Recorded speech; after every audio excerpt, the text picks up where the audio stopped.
Yeah, so it's time to get into the 5, 6, and 7 syllable rhyme schemes as we get going here. This is just how you craft them. I'm going to show you a cool example that you guys can use to try to craft your own as well. But I'm really excited to kind of show you how this breaks down. And the first example we're going to start off with is going to be a 6 syllable rhyme scheme, which is paleontologist.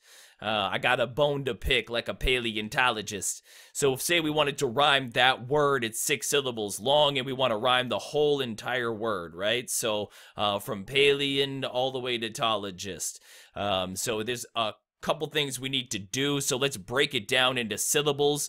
There are 2 stressed syllables in paleontologist, and there's 4 unstressed syllables. So paleontologist.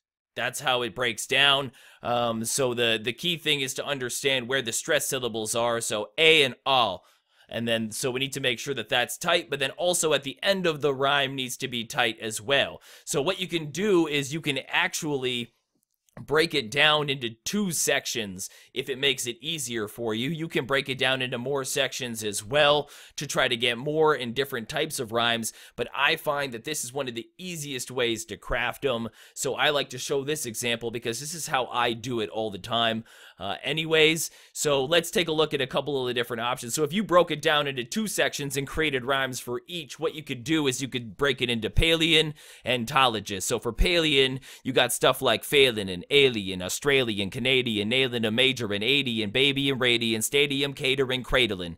And then tologist, you got colleges, politics, hydrolysis, maybe hydrolysis, novelist, monogamous, cottages, abolishes, columnist, follow this, demolishes, stuff like that, right? So if you were to do that, I mean, you could go to Rhyme Zone and find those rhymes as well, but you break it down into 2 different sections, and then what you're trying to do is you're trying to find relevant rhyme schemes that make sense, the things that you would say in everyday language, like paleontologist, it's more boring than Canadian politics, failing in colleges, and maybe monogamous, I got a baby hippopotamus for daily accomplishments.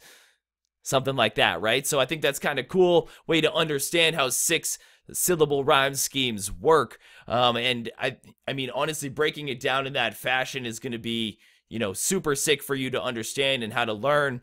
But another thing that I want to kind of throw in there as well is that the syllable counts matter, right? So sometimes as you're getting more advanced, so you heard me say baby hippopotamus. You can hear there's 1 extra syllable in there. That's 7 syllables. So paleontologist, baby hippopotamus. That's 1 extra syllable in there. But what some people do, and what I do a lot, is actually add an extra syllable in or remove a syllable just to add a little bit more contrast to the flow as well as the rhyme scheme. So say, for example, I was to say, instead of daily accomplishments, I would say daily columnist, paleontologist, daily columnist, and maybe monogamous. I would throw it in there first, and then at the end of the rhyme, I would come back to the actual 6 syllables. Hopefully that helps you out, and it didn't go over your head at this point, but that's kind of where we're at and getting to in this advanced type structure. So as you get to this point, you can actually even rhyme 15 syllable rhymes at some point, right? Like supercalifragilisticexpialidocious. Who would have to battle this because Eddie has the focus? Stuff like that. You can literally rhyme everything.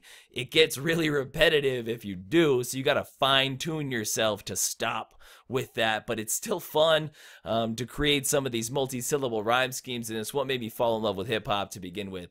So hopefully this helps you out. Peace out, guys.